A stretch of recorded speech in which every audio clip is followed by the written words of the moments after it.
Good afternoon बच्चों। Welcome at सजनर classes. आज आप लोगों का सीएमए फाइनल कॉस्टिंग का पेपर था और आई होप आप लोगों का पेपर काफ़ी अच्छा हुआ होगा, क्योंकि जब बच्चों से हमारी जब बात हुई है तो बच्चों के हिसाब से paper was so easy sir.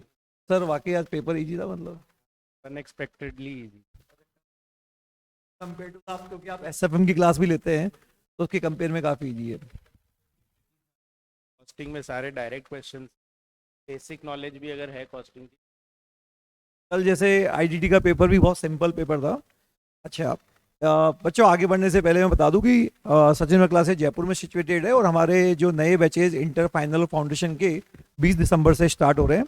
और सचिन क्लासेज एक ऐसी क्लासेज है जो कंटिन्यूसली पिछले 5 सालों से काफ़ी सारी रैंक्स प्रोवाइड कर रही है और काफ़ी सारे बच्चे यहाँ से पास आउट हो रहे हैं। और यहाँ पे सारे सब्जेक्ट एक्सपीरियंस फैकल्टी के साथ पढ़ाए जाते हैं और पिछले 5 सालों में हमने 65 AIR ऑल इंडिया सिक्योर की है। अब आप लोगों का, क्योंकि कल एक लास्ट पेपर है, तो हम आपका ज़्यादा समय नहीं लेते हुए सर आपको आज के पेपर के बारे में बताएंगे।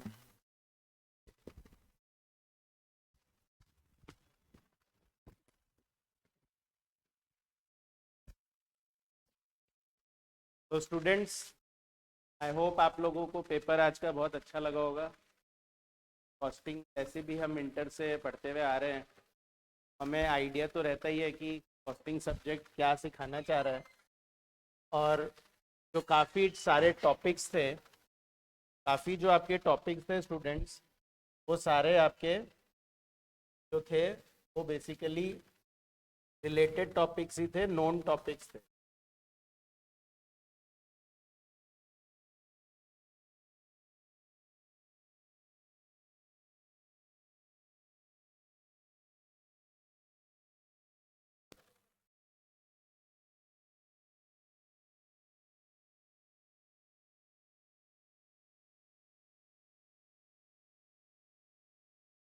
स्टूडेंट्स, आपके एमसीक्यू क्वेश्चन हम डिस्कस करने जा रहे हैं। स्टूडेंट्स को काफ़ी इंटरेस्ट रहता है कि हम वेरीफाई करा दीजिए एमसीक्यू क्या आंसर्स है। एक बार हम लोग उसी डिस्कस कर रहे हैं और बाकी मैं आपको ब्रीफ दे दूंगा ऑफ द डिस्क्रिप्टिव पार्ट। और डिस्क्रिप्टिव हम कभी फिर वीडियो लेके आएंगे कि आप उसको और वेरीफाई कर सकते। और द मीन वाइल हम कंटिन्यू वेरीफाई। स्टूडेंट्स, पहला क्वेश्चन जो था आपका थ्योरेटिकल क्वेश्चन था, ठीक है। पहला क्वेश्चन जो है वो आपका थ्योरेटिकल क्वेश्चन था। बोल रहा है which of the following important pillars of strategic cost management नाम है। में से जो इंपॉर्टेंट पिलर्स होते हैं आपके, में से कौन सा पिलर डिटरमाइन करता है कंपनी की comparative terms of performance. Strategic cost management अलग अलग पिलर्स है। कौन सा पिलर कंपनी परफॉर्मेंस के बेसिस पे हमारी पोजीशन क्या है इंडस्ट्री में वो बताता है। तो बहुत ही सिंपल उन्होंने एमसीक्यू किया था। पोजीशन की आपको पोजीशन बतानी है अपनी इंडस्ट्री में, आपकी क्या पोजीशन है on the basis of performance. Answer है सी, स्ट्रेटेजिक एनालिसिस। वो आप लोगों ने भी आंसर दिया होगा, स्ट्रेटेजिक एनालिसिस। अच्छा, सेकंड क्वेश्चन स्टूडेंट था प्रोटी लिमिटेड यानी सी एनालिसिस। क्वेश्चन था प्रोटीज लिमिटेड एक कंपनी है जिसका break even point and sales are 12 lakh. Company का बीपी आ रहा है जब सेल्स 12 लाख है, यानी ये आपको बीपी दे रखा था और फिक्स कॉस्ट दे रखी थी 4,80,000 रुपए। फिक्स कॉस्ट आपकी स्टूडेंट 4,80,000 रुपीज है। अच्छा, if the MOS and sales are 40% and 5 lakh unit, what will be the selling. Question में सेलिंग प्राइस मिसिंग कर दिया, तो सेलिंग प्राइस मिसिंग कर दिया तो कैसे निकालोगे आप। तो आप लोग एक तो यहाँ पर स्टूडेंट्स आपको एमओएस दे रखा है 40%, एमओएस दे रखा है 40%, ले लेंगे 40%। एमओएस अगर 40% है तो ले लेंगे 40%। और फिर ज़्यादा बीपी डाल सकते हैं यहाँ पर कि आपको दिया हुआ है fix cost upon P ratio, आपको गिवन है 12 लाख रुपए और दे रखी थी 4,80,000 रुपए और डिवाइड कर दीजिए इसको पीवी रेशियो से, तो आपका पीवी रेशियो आ जाएगा, तो इट इज 40%। रेशियो भी 40% आ गया होगा। अच्छा, ये जो 12 लाख है ये आपकी सेल्स है, पीवी रेशियो भी बता सकते हो, बाकी सेल्स चल जाएगी इसकी। 12 लाख का आपका बीट है, ये 60% के लिए है, तो आपकी सेल आ जाएगी 20 लाख यूनिट, और सेल अगर आ जाएगी 20 लाख रुपए तो आपकी सेलिंग प्राइस आ जाएगी 20 लाख और डिवाइडेड बाय 5 लाख यूनिट, तो आपकी सेलिंग प्राइस आ जाएगी 4 रुपीज। सेलिंग प्राइस आ रही है स्टूडेंट्स 4 रुपीज, सेलिंग प्राइस आ रही है 4 रुपीज, है ना। जैसे जैसे हम लोग का ईपी निकल गया, ईपी 60% है तो सेल आ गई, और सेल आ गई तो आ गया। और अगर वो बोलते हैं वेरिएबल कॉस्ट निकालो तो पीवी रेशियो भी पता है, वेरिएबल कॉस्ट भी पता है, कंट्रीब्यूशन बता देते बता सकते है ना। क्या आंसर होगा? सेकेंड क्वेश्चन का आंसर है थर्ड है। थर्ड जो क्वेश्चन था स्टूडेंट्स वो क्वालिटी टॉपिक के ऊपर था, cost of quality, internal failure, external failure, prevention cost, appraisal cost, ऐसे टाइप्स ऑफ क्वालिटी कॉस्ट पढ़ाते हैं हम आपको। थर्ड क्वेश्चन उसकी क्वालिटी के ऊपर था कि which of the following quality cost is incurred when bad products, inferior products are delivered to customer। Theoretical question था, बाकी पढ़ाते तो है ही कि जब भी हम कस्टमर को डिलीवर कर देते हैं खराब चीज, फिर कस्टमर वो रिप्लेस करवाएगा और वो अपने लिए एक एक्सटर्नल फेलियर हो। पढ़ाते ये थे कि अगर फैक्ट्री में पता चल जाए बोलते हैं इंटरनल फेलियर, और अगर कस्टमर तक वो गुड्स पहुंच जाए तो फिर उसे हम लोग बोलते हैं एक्सटर्नल फेलियर। तो थर्ड क्वेश्चन का आंसर है स्टूडेंट सी। थर्ड क्वेश्चन का आंसर है स्टूडेंट सी। फोर्थ क्वेश्चन थ्रूपुट अकाउंटिंग पे था। थ्रूपुट अकाउंटिंग में आपको क्या सिखाया जाता है कि थ्रूपुट कंट्रीब्यूशन पर यूनिट निकालते हैं। तो थ्रूपुट कंट्रीब्यूशन पर यूनिट आता है selling price minus direct material. तो होता है हम नॉर्मल मार्जिनल कॉस्टिंग लगाते हैं तो कंट्रीब्यूशन बोलते हैं, पर यहाँ पे ये थ्रूपुट अकाउंटिंग बोल रहा था, तो इस वजह से हमको थ्रूपुट अकाउंटिंग करानी है। Selling price minus direct material लेना है। तो सेलिंग प्राइस है स्टूडेंट 50 और डायरेक्ट मटेरियल है आपका 20, तो आपका कंट्रीब्यूशन पर यूनिट आएगा 30 आ जाएगा, कंट्रीब्यूशन पर यूनिट आ जाएगा 30 रुपीज। तो फिर वो बोल रहा था if the bottleneck time is 10 minute, तो इसको हम कंट्रीब्यूशन पर मिनट में कन्वर्ट कर देते हैं।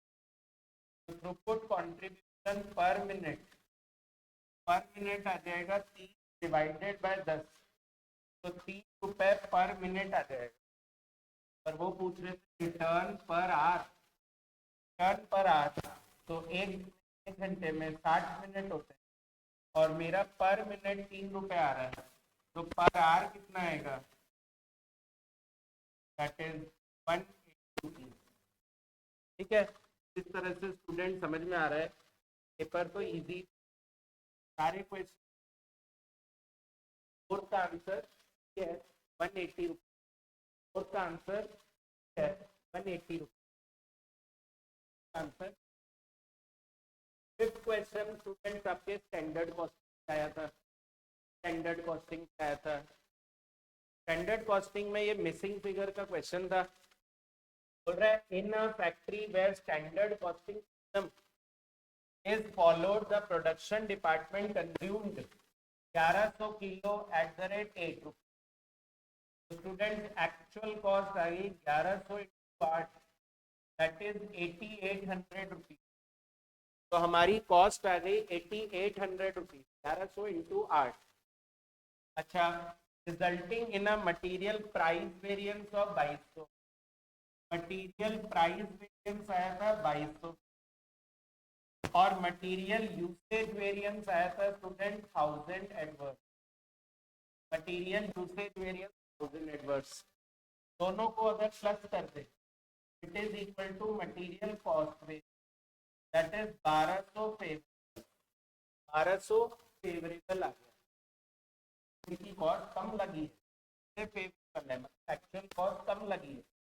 तो मटेरियल कॉस्ट वेरिएंस का फॉर्मूला होता है standard cost minus actual cost.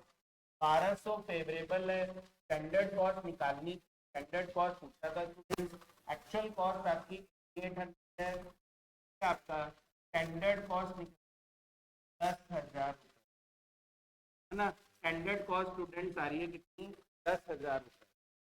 बहुत ही वियर्ड से एमसीक्यू के ऑप्शन भी एंगल से 11,000, 20,000, 14,000, 10,000। फिफ्थ का आंसर है। नेक्स्ट उसके बाद है 6।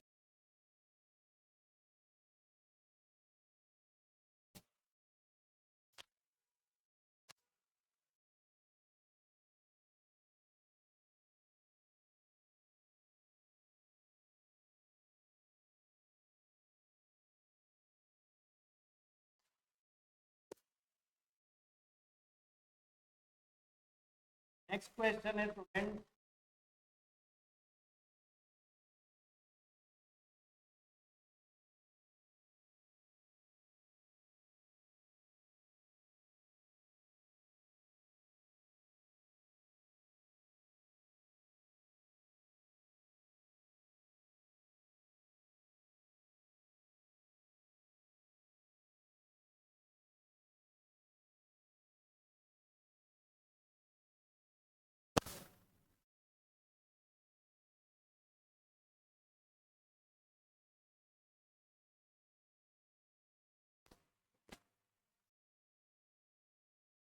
नेक्स्ट है स्टूडेंट 6 क्वेश्चन कर रहे हैं। 6 क्वेश्चन बोल रहा है 120 units of semiconductors are to be sold to earn a profit of 1 lakh rupees in a monopoly market। तो 20 को बेच 1 लाख का प्रॉफिट कमाते हैं एक मोनोपोली मार्केट, और फिक्स कॉस्ट 80,000। तो स्टूडेंट प्रॉफिट आपको बता दिया 1 लाख और फिक्स कॉस्ट बता दी कितनी है, 80,000। कॉन्ट्रीब्यूशन आ जाएगा, कॉन्ट्रीब्यूशन आ जाएगा 1,80,000 और उसको हम लोग यूनिट से डिवाइड कर दें, दैट इज 120 डिवाइड कर, तो कॉन्ट्रीब्यूशन पर यूनिट आ जाएगा 1500। तो आप कर ही सकते हो, marginal fix cost plus profit, तो कंट्रीब्यूशन आ गया डिवाइड बाय यूनिट, तो कंट्रीब्यूशन पर यूनिट आ गया। और फिर बोल रहे थे contribution is as high as 3/4 of its variable cost. आपको पता है contribution per unit variable cost add करते हैं, हमारे प्रोडक्ट की सेलिंग प्राइस आ जाती है। Contribution per unit variable cost add करे तो सेलिंग प्राइस आ जाती है। अब ये line, contribution is as high as 3/4 of its variable, मतलब वो भी वेरिएबल कॉस्ट है, 3/4 आपका कंट्रीब्यूशन पर यूनिट, तो भी आपकी वेरिएबल कॉस्ट है, 3/4 आपका कंट्रीब्यूशन पर। तो अगर मैं वेरिएबल कॉस्ट को 100 यानी कंट्रीब्यूशन 75 है और सेलिंग प्राइस जो है वो 170, कंट्रीब्यूशन में वेरिएबल कॉस्ट ऐड करेंगे तो सेलिंग प्राइस आएगी। तो कंट्रीब्यूशन पर यूनिट 1500 है, ये 1575 के तो 175 के कितना होगा? तो आपका आंसर आ जाएगा 35 केबल कॉस्ट 2000 आएगा और सेलिंग आ जाएगी 35। जैसे आंसर आंसर डी रहेगा। 6 क्वेश्चन का आंसर स्टूडेंट्स डी रहेगा। 6 का आंसर डी है ना, मार्क कर लीजिएगा, डी आंसर है। अच्छा 7th देखिए, 7th बोल रहा है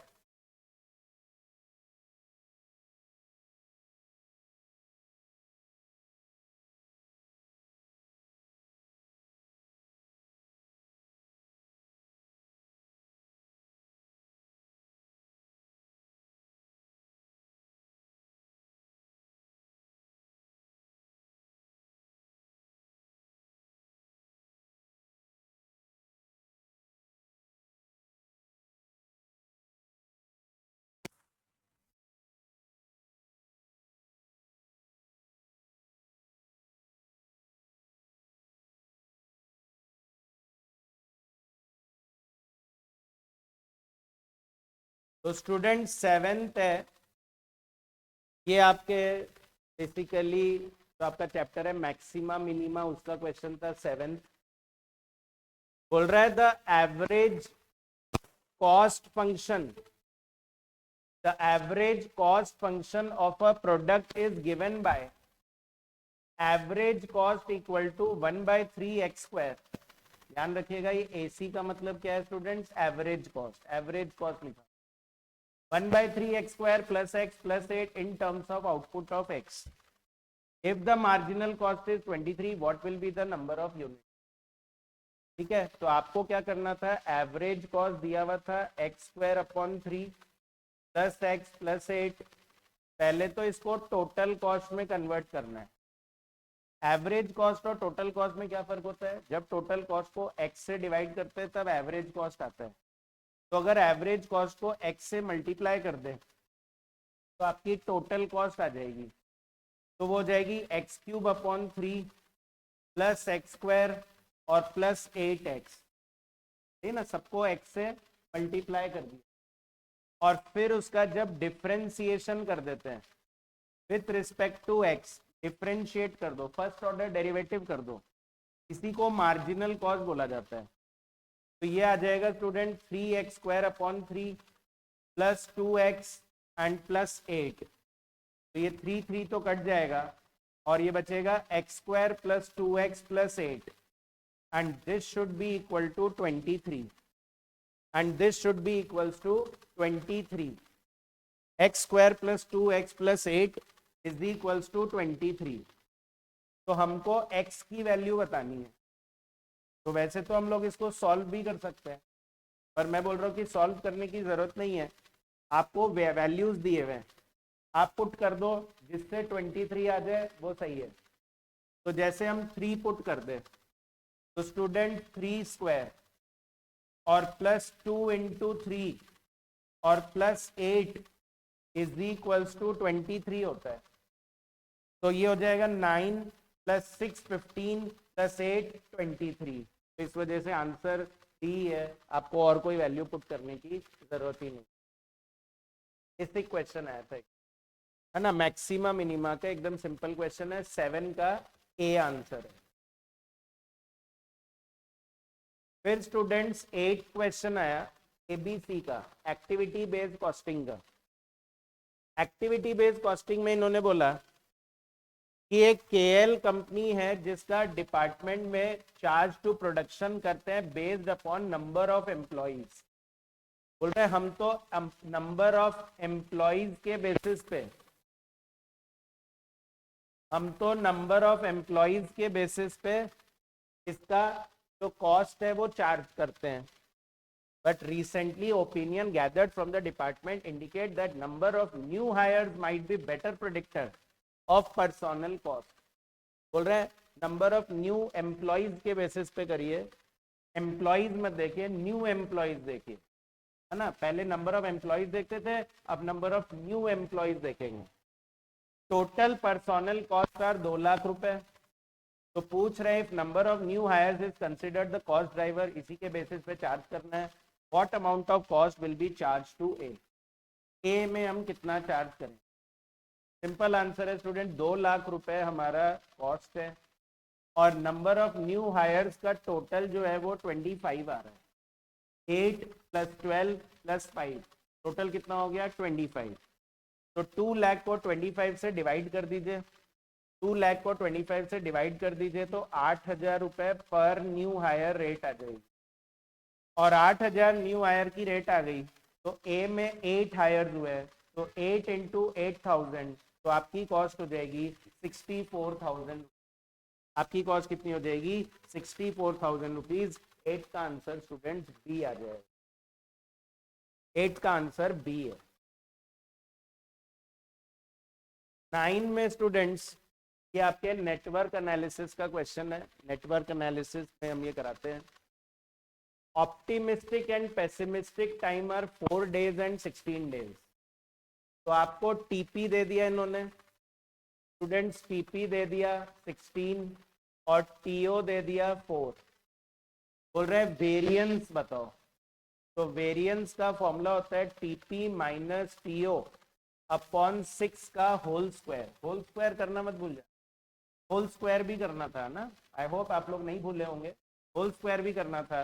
तो 16 - 4 डिवाइड बाय 6 का होल स्क्वायर, तो ये आपका आंसर 4 आ जाएगा। इस वजह से 9 का आंसर स्टूडेंट्स ए होगा। 9 का आंसर ए होएगा। अच्छा, 10th भी नेटवर्क एनालिसिस से ही था। Normal duration and normal cost 12 days and 400 rupees respectively बोल रहे हैं। नॉर्मल ड्यूरेशन 12 दिन का है और नॉर्मल कॉस्ट 400 रुपए का है। The cost slope is 80 per day if the crash cost of the activity is 560, what will be the crash duration? तो कॉस्ट स्लोप का हम लोग फॉर्मूला पढ़ते थे। कॉस्ट स्लोप का फॉर्मूला क्या पढ़ते थे?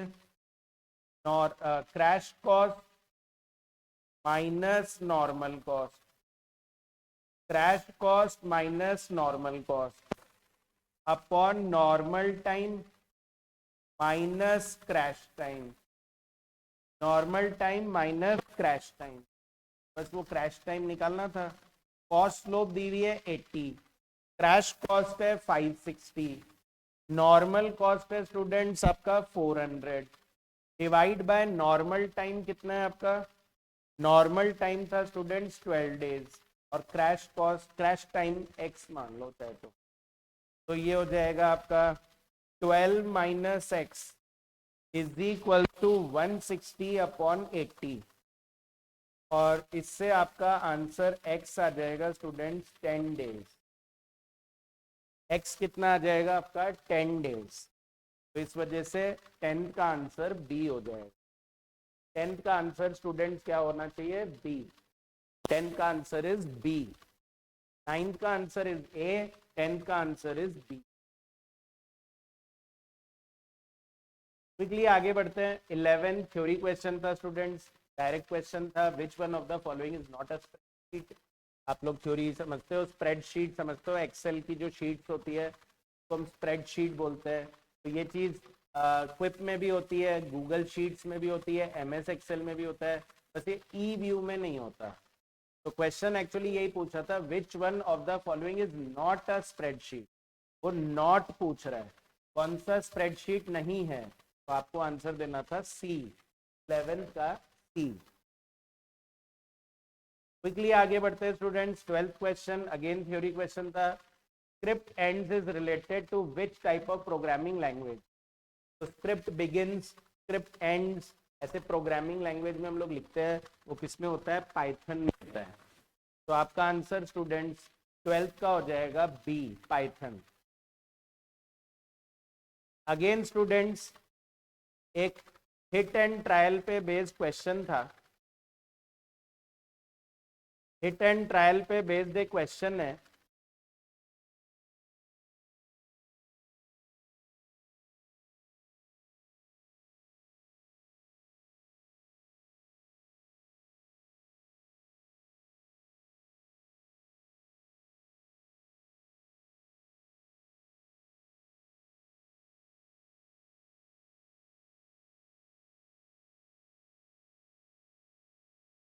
13 क्वेश्चन था, Lonex limited, a manufacturing company, has developed a new product and just completed the manufacture of first 16 units of the product.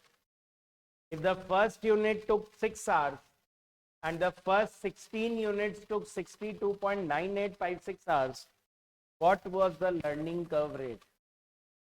क्या करते हैं हम लोग, 16 यूनिट्स है तो स्टूडेंट डायरेक्ट मेथड लगाते हैं, तो cumulative production, average time, total time, 1 unit का टाइम बोल रहे हैं कितना लगा, 6 आवर्स, तो एवरेज टाइम भी 6, फिर 2 किया होगा, फिर 4 किया होगा, फिर 8 किया होगा, फिर 16 किया होगा, और उससे टोटल टाइम 62.9856 आया, 62.9856 आया। तो 62.9856 को डिवाइड बाय 16 किया तो आपका एवरेज टाइम आ गया 3.9366, एवरेज टाइम आ गया 3.9366। तो 6 से 3.9366 तक पहुंचने के लिए लर्निंग रेशियो क्या था ये आपको चाहिए, ठीक है ना। अच्छा, कितनी बार लर्निंग रेशियो से मल्टीप्लाई होगा, 1 बार, 2 बार, 3 बार और 4 बार। मतलब 6 को अगर 4 बार लर्निंग रेशियो से मल्टीप्लाई करें तो वो 3.9366 आना चाहिए। 6 को 4 बार लर्निंग रेशियो से मल्टीप्लाई करें तो वो 3.9366 आना चाहिए। तो 3.9366 को डिवाइड कर दो 6 से और 2 बार स्क्वायर रूट दबा दो तो आपका आंसर आ जाएगा सी। क्या किया, लर्निंग रेशियो को power 4 equal to 3.9366 divide by 6 कर दिया, और ये पावर 4 यहाँ नहीं लिखेंगे, तो ये 1/4 होता है, 4th रूट बोलते हैं, तो 2 बार स्क्वायर रूट दबा दो, आपका आंसर आ जाएगा 0.9। लर्निंग रेशियो आपका 90%। बाकी हिट एंड ट्रायल भी कर सकते हो, अलग अलग रेट से ट्राई कर लो, इससे 3.9366 आ रहा है वो भी कर। 13 का आंसर सी है, 13 का आंसर स्टूडेंट सी है। 14 अगेन एक थ्योरी क्वेश्चन, अपन डिमांड फोरकास्टिंग में एक एक्सपोनेंशियल स्मूथनिंग फंक्शन पढ़ते हैं, तो वही बोल रहा है कि स्मूथनिंग का कांस्टेंट जो है वो क्या होना चाहिए। अगर हमको हायर वेटेज देना है टू रीसेंट डिमांड, जो अभी अभी हुआ है वो ज्यादा वेटेज देना है, तो आपका स्मूथिंग कांस्टेंट जो है वो 1 के क्लोज होना चाहिए। जितना ज्यादा स्मूथिंग कांस्टेंट 1 के क्लोज होता है, हम लोग लेटेस्ट जो हमारी चीज हुई थी उसकी ज्यादा वेटेज डालते हैं। तो थ्योरी में लिखा हुआ है ना। 14 का आपका डी है आंसर। अगेन स्टूडेंट्स एक थ्योरेटिकल क्वेश्चन और इजी था।